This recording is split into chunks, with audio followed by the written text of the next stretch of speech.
Hello everyone, welcome to exam forum के आज के इस वीडियो में हम रेलवे एनटीपीसी सीबीटी 2 परीक्षा के लिए स्पेशल करंट अफेयर की सीरीज से वीडियो नंबर 27 डिस्कस करेंगे। इससे पहले इस सीरीज में हमारे टोटल 26 वीडियो आ चुके हैं, जिनका लिंक आपको नीचे डिस्क्रिप्शन बॉक्स में प्लेलिस्ट के फॉर्म में मिल जाएगा। इस सीरीज में हम पिछले 1.5 साल के सभी महत्वपूर्ण करंट अफेयर्स के क्वेश्चंस को डिटेल में एक साथ कवर कर रहे हैं, क्योंकि आप सभी लोग जानते हैं रेलवे में लेटेस्ट करंट अफेयर न पूछकर पिछला 1 या 1.5 साल पुराना करंट अफेयर पूछा जाता है। इस वीडियो की जो पीडीएफ फाइल है आप हमारे टेलीग्राम चैनल से डाउनलोड कर सकते हैं, इसका लिंक आपको नीचे डिस्क्रिप्शन बॉक्स में मिल जाएगा, या आप डायरेक्ट टेलीग्राम पर जाकर एग्जाम फोरम पीडीएफ के नाम से सर्च कर सकते हैं। तो चलिए शुरू करते हैं अब आज का वीडियो।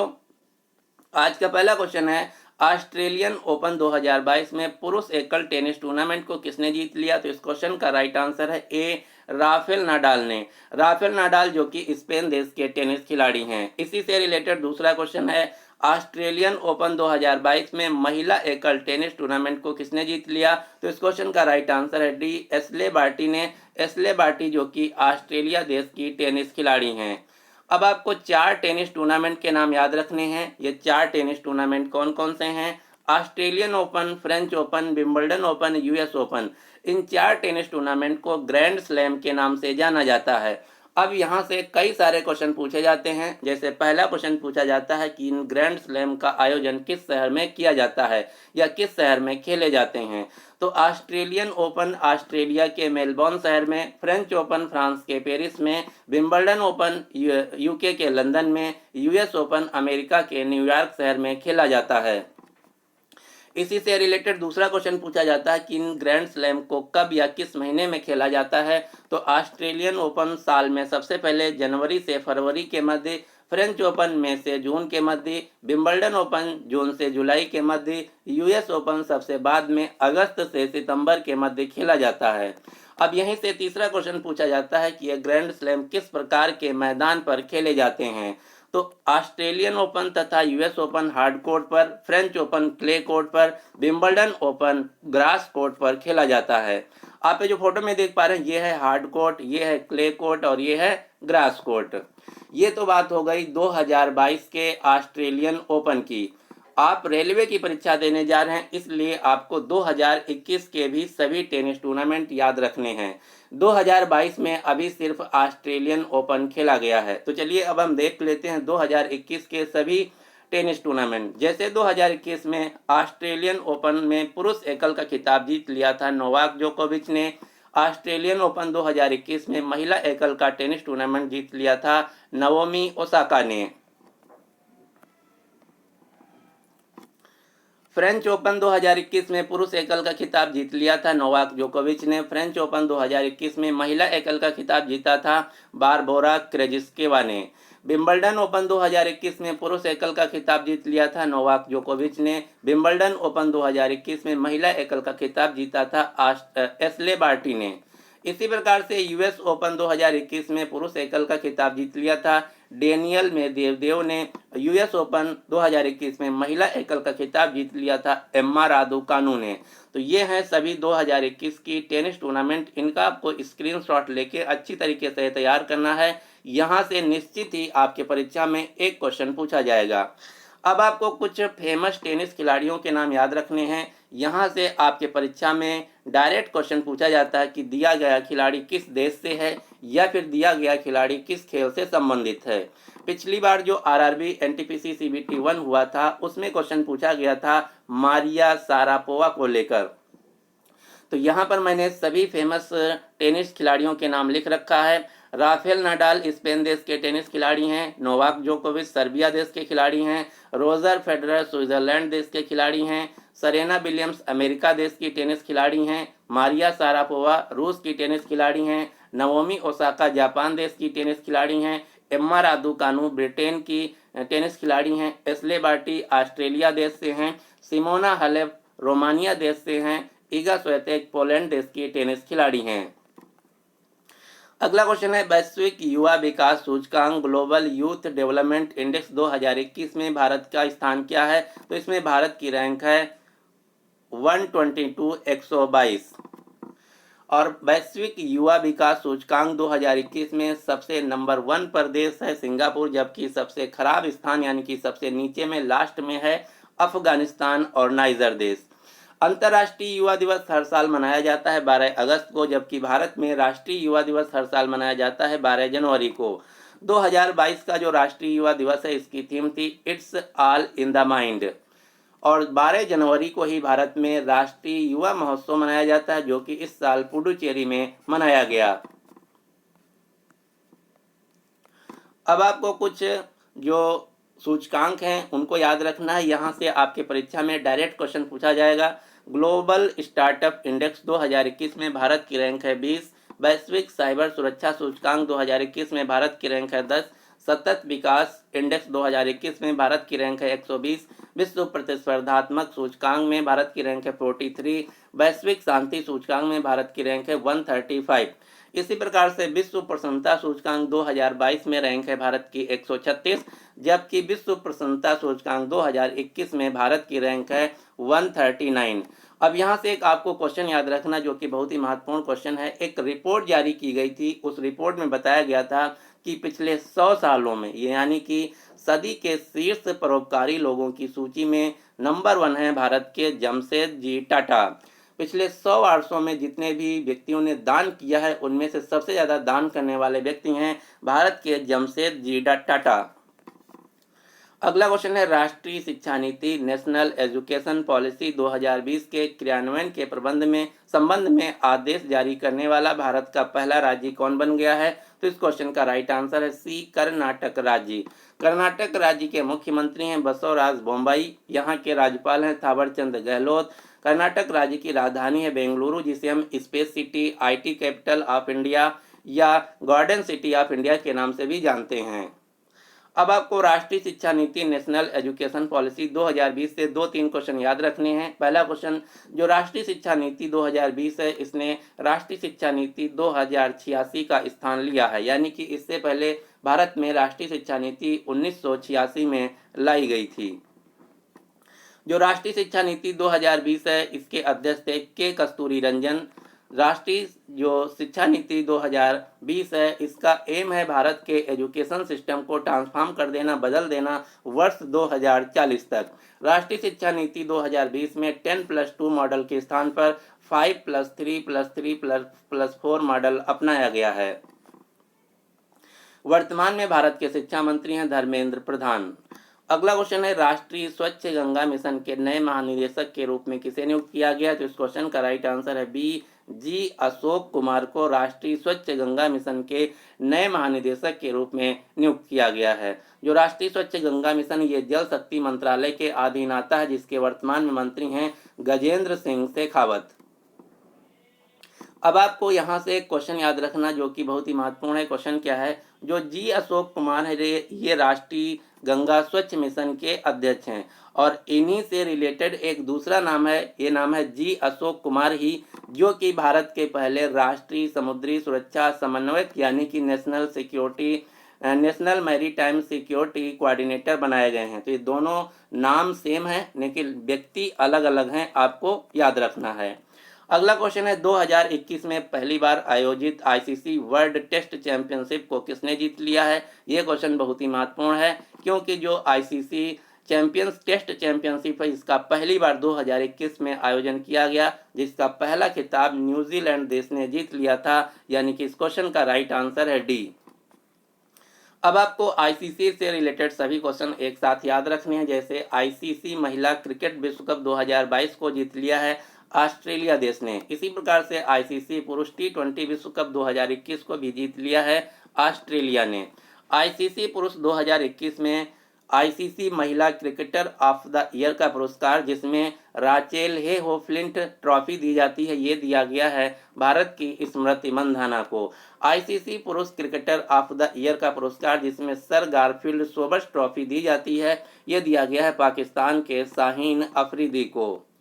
अब हम देख लेते हैं क्रिकेट की सभी आगामी प्रतियोगिताओं का मेजबान देश। जैसे 2023 में ICC पुरुष क्रिकेट विश्व कप का आयोजन भारत में किया जाएगा। 2027 में आईसीसी पुरुष क्रिकेट विश्व कप का आयोजन दक्षिण अफ्रीका, जिम्बाब्वे तथा नामीबिया देश में किया जाएगा। 2031 में आईसीसी पुरुष क्रिकेट विश्व कप का आयोजन भारत और बांग्लादेश में किया जाएगा। इसी प्रकार से 2024 आईसीसी पुरुष टी20 वर्ल्ड कप का आयोजन अमेरिका यानी कि यूएसए और वेस्ट इंडीज में किया जाएगा। 2026 में आईसीसी पुरुष टी20 वर्ल्ड कप का आयोजन भारत और श्रीलंका में किया जाएगा। 2028 आईसीसी मेंस टी20 वर्ल्ड कप का आयोजन ऑस्ट्रेलिया और न्यूजीलैंड देश में किया जाएगा। इसी प्रकार से 2015 में आईसीसी मेंस चैंपियनशिप ट्रॉफी का आयोजन पाकिस्तान में, जबकि 2029 में आईसीसी मेंस चैंपियनशिप ट्रॉफी का आयोजन भारत में किया जाएगा। 2023 का आईसीसी वीमेंस टी20 वर्ल्ड कप का आयोजन दक्षिण अफ्रीका देश में किया जाएगा। अगला क्वेश्चन है, दिल्ली खेल विश्वविद्यालय की पहली महिला कुलपति कौन बनी है? तो इस क्वेश्चन का राइट आंसर है बी, कर्णम मल्लेश्वरी। कर्णम मल्लेश्वरी जो कि भारत की एक पूर्व वेट लिफ्टर हैं। कर्णम मल्लेश्वरी ओलंपिक में पदक जीतने वाली भारत की पहली महिला एथलीट हैं, जिन्होंने 2000 सिडनी ओलंपिक में भारत के लिए वेट लिफ्टिंग में ब्रॉन्ज मेडल जीता था। इसी से रिलेटेड अगला क्वेश्चन है, जवाहरलाल नेहरू विश्वविद्यालय जिसे हम जेएनयू के नाम से जानते हैं, जेएनयू की पहली महिला कुलपति यानी कि वाइस चांसलर के रूप में किसे नियुक्त किया गया है? तो इस क्वेश्चन का राइट आंसर है ए, शांति श्री धूलीपुड़ी पंडित को जेएनयू की पहली महिला वाइस चांसलर नियुक्त किया गया है। अब आपको कुछ विश्वविद्यालय यानी कि यूनिवर्सिटी के नाम याद रखने हैं जो कि 2021 में सबसे ज़्यादा चर्चा में रहे। जैसे भारत का पहला किन्नर विश्वविद्यालय स्थापित किया जाएगा उत्तर प्रदेश के कुशीनगर जिले में। भारत का पहला राष्ट्रीय खेल विश्वविद्यालय स्थापित किया गया है मणिपुर के इम्फाल में। भारत का पहला रेल विश्वविद्यालय खोला गया गुजरात के वडोदरा शहर में। भारत के बाहर दुनिया का पहला योग विश्वविद्यालय खोला गया है यूएसए के लॉस एंजल्स शहर में। और 2021 यानी कि पिछले साल उत्तर प्रदेश में भारत के प्रधानमंत्री नरेंद्र मोदी जी के द्वारा राजा महेंद्र प्रताप सिंह विश्वविद्यालय का शिलान्यास किया गया उत्तर प्रदेश के अलीगढ़ जिले में। अगला क्वेश्चन है, भवानी देवी किस खेल से संबंधित हैं जिनके लिए इनको अर्जुन अवार्ड से सम्मानित किया गया था? तो भवानीबाज जो कि तमिलनाडु से एक तलवारबाज यानी कि फेंसिंग खिलाड़ी हैं। अब यहाँ पर बात की गई है अर्जुन अवार्ड की, तो इससे रिलेटेड आपको दो क्वेश्चन याद रखने हैं। अर्जुन अवार्ड जिसकी शुरुआत 1961 में होती है। अर्जुन अवार्ड जो है भारत सरकार के द्वारा खेल के क्षेत्र में दिए जाने वाले दूसरे सबसे बड़े स्पोर्ट्स अवार्ड हैं। इसमें कैश प्राइज के रूप में 15 लाख रुपया दिया जाता है। यदि क्वेश्चन पूछा जाए कि भारत में खेल के क्षेत्र में दिया जाने वाला सबसे बड़ा पुरस्कार कौन है, तो सबसे बड़ा पुरस्कार है मेजर ध्यानचंद खेल रत्न पुरस्कार, जिसमें 25 लाख रुपए का नगद कैश प्राइज दिया जाता है। अब आपको 2021 में जितनी भी भारत में महिलाएं स्पोर्ट्स से रिलेटेड चर्चा में रहीं या सबसे ज़्यादा न्यूज़ में रहीं, उनको याद रखना है। वहाँ से डायरेक्ट क्वेश्चन पूछा जाएगा कि दी गई खिलाड़ी का संबंध किस खेल से है। तो यहाँ पर मैंने सभी जो 2021 में सबसे ज़्यादा चर्चा में खिलाड़ी रही हैं महिला खिलाड़ी भारत की, उनको यहाँ पर मैंने लिख रखा है, आप इनको याद कर सकते हैं। जैसे अदिति अशोक का संबंध है गोल्फ से, रानी रामपाल का संबंध है हॉकी से, दीपिका कुमारी का संबंध है तीरंदाजी से, लवलीन बोरगोहेन का संबंध है मुक्केबाजी से, साइखोम मीराबाई चानू का संबंध है वेट लिफ्टिंग से, विनेश फोगाट का संबंध है कुश्ती से, भवानी देवी संबंधित हैं तलवारबाजी से, अवनी लेखरा संबंधित हैं निशानेबाजी से, कनेरू हम्पी संबंधित हैं शतरंज से, नेत्रा कुमानन संबंधित हैं नौका चालक से, जबकि ज्योत्सना चिनप्पा संबंधित हैं स्क्वाश से। ये हैं भारत की वर्तमान में सबसे फेमस महिला खिलाड़ी। इसको आपको स्क्रीनशॉट ले लेना है, यहाँ से निश्चित ही आपके परीक्षा में एक क्वेश्चन पूछा जाएगा। अगला क्वेश्चन है, विश्व शेर दिवस यानी कि वर्ल्ड लायन डे हर साल कब मनाया जाता है? तो इस क्वेश्चन का राइट आंसर है 10 अगस्त को हर साल विश्व शेर दिवस मनाया जाता है। जबकि अंतर्राष्ट्रीय बाघ दिवस 29 जुलाई को, जबकि विश्व हाथी दिवस 12 अगस्त को मनाया जाता है।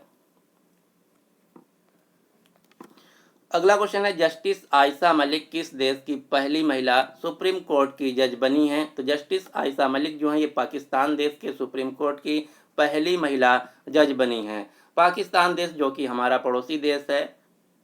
पाकिस्तान के राष्ट्रपति हैं आरिफ अलवी, इसकी राजधानी है इस्लामाबाद, यहाँ की मुद्रा है पाकिस्तानी रुपया। और पाकिस्तान देश के हाल ही में नए प्रधानमंत्री बने हैं शहबाज शरीफ, जिन्होंने इमरान खान का स्थान लिया है। अगला क्वेश्चन है, किस बैंक ने पर्यटकों की सुविधा के लिए श्रीनगर में डल झील के ऊपर एक हाउस बोट पर फ्लोटिंग यानी कि तैरता हुआ एटीएम खोला है? तो श्रीनगर में डल झील पर यानी कि जम्मू कश्मीर में एक तैरता हुआ एटीएम खोला गया है भारतीय स्टेट बैंक एसबीआई के द्वारा। एसबीआई बैंक जो कि भारत में पब्लिक सेक्टर यानी कि सरकारी बैंकों में सबसे बड़ा बैंक है। भारतीय स्टेट बैंक के वर्तमान में अध्यक्ष हैं दिनेश कुमार खारा। मुख्यालय है मुंबई में। भारतीय स्टेट बैंक की स्थापना होती है 1 जुलाई 1955 को। अगला क्वेश्चन है, डिफेंस एक्सपो 2022 कहां पर आयोजित किया गया? तो डिफेंस एक्सपो 2022 आयोजित किया गया गुजरात के गांधीनगर में। मोस्ट इंपॉर्टेंट क्वेश्चन आपको रट लेना है। डिफेंस एक्सपो 2022 का आयोजन गुजरात के गांधीनगर में किया गया। जो डिफेंस एक्सपो है यह एक द्विवार्षिक कार्यक्रम है। इससे पहले 2020 में लखनऊ उत्तर प्रदेश में आयोजित किया गया था। इस साल जो डिफेंस एक्सपो हुआ है इसमें लगभग 100 देशों के लोगों ने भाग लिया। डिफेंस एक्सपो 2022 का उद्देश्य था भारत में डिफेंस मैन्युफैक्चरिंग हब को बढ़ावा देना और भारत सरकार का लक्ष्य है 2024 तक डिफेंस जो एक्सपोर्ट है यानी कि डिफेंस का जो दूसरे देशों को बेचने का टारगेट है यह है $5 बिलियन। यहाँ पर बात की गई है गुजरात राज्य की, तो अब आपको गुजरात राज्य से कुछ क्वेश्चन याद रखने हैं। गुजरात राज्य की राजधानी है गांधीनगर। गुजरात राज्य के राज्यपाल हैं आचार्य देवव्रत। गुजरात राज्य के मुख्यमंत्री हैं भूपेंद्र पटेल। तो चलिए अब हम देख लेते हैं गुजरात राज्य से संबंधित सभी करंट अफेयर्स को एक साथ। जैसे आरबीआई के आंकड़ों के अनुसार गुजरात भारत का सबसे बड़ा मैन्युफैक्चरिंग हब है। आईपीएल टीम अहमदाबाद ने अपना अब आधिकारिक नाम कर दिया है गुजरात टाइटंस।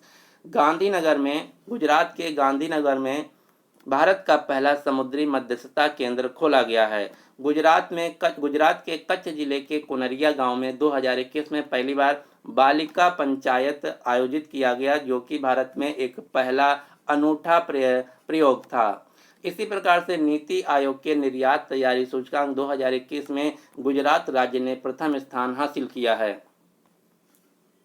गुजरात राज्य के धौलावीरा नामक स्थान को जो कि हड़प्पा युगीन एक महानगर था यूनेस्को के द्वारा 2021 में विश्व विरासत स्थल सूची में शामिल किया गया है। धौलावीरा जो कि भारत का 40वां नंबर का विश्व विरासत स्थल बन गया है और इससे पहले 39 नंबर का तेलंगाना का रुद्रेश्वर या रामाप्पा मंदिर है। विश्व स्वास्थ्य संगठन के द्वारा global centre for traditional medicine स्थापित किया गया है गुजरात के जामनगर शहर में।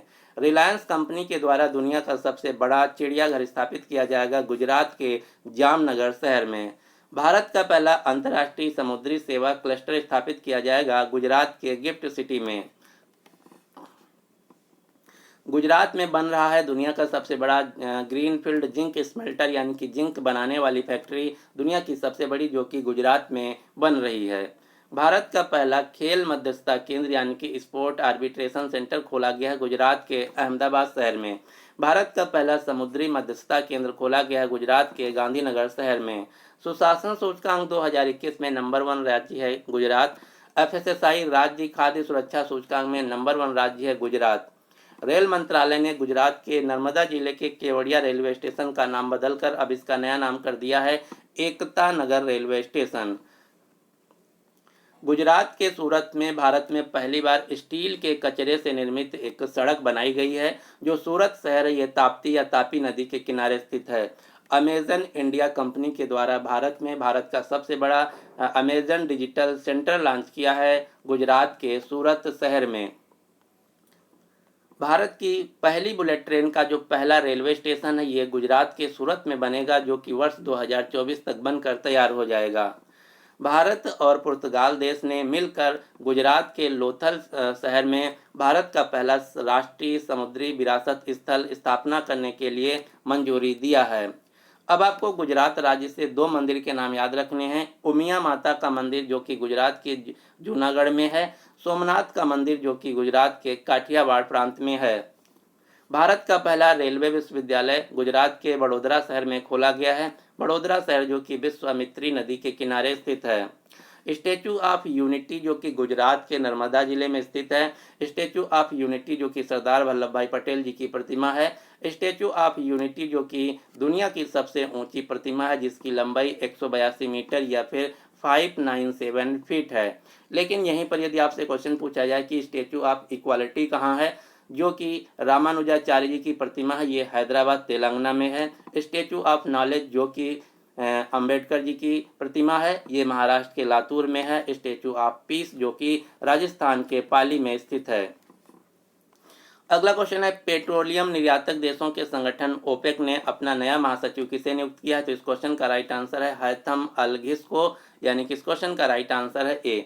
यहाँ पर बात की गई है ओपेक की। ओपेक जिसका फुल फॉर्म है organisation of the petroleum exporting country. ये हैं हैथम अलघिस जो कि कुवैत देश से संबंधित हैं। पेट्रोलियम निर्यातक देशों के संगठन ओपेक का मुख्यालय है ऑस्ट्रिया की राजधानी वियना में। इसकी स्थापना होती है 1960 में इराक के शहर बगदाद में। ये था आज का हमारा कंप्लीट करंट अफेयर्स का वीडियो। अब आपके लिए क्वेश्चन क्या है, संयुक्त राष्ट्र महासभा ने किस वर्ष को भारत द्वारा प्रायोजित प्रस्ताव को सर्वसम्मति से मानते हुए अंतर्राष्ट्रीय बाजरा वर्ष घोषित करने का निर्णय लिया है? तो इस क्वेश्चन का जो राइट आंसर है आपको नीचे कमेंट बॉक्स में देना होगा। यदि आपको वीडियो पसंद आया तो प्लीज़ इस वीडियो को लाइक कीजिए तथा अपने सभी दोस्तों के साथ जो रेलवे एनटीपीसी तथा ग्रुप डी की तैयारी कर रहे हैं उनके साथ इस वीडियो को शेयर जरूर कीजिएगा। So finally thanks for watching exam forum.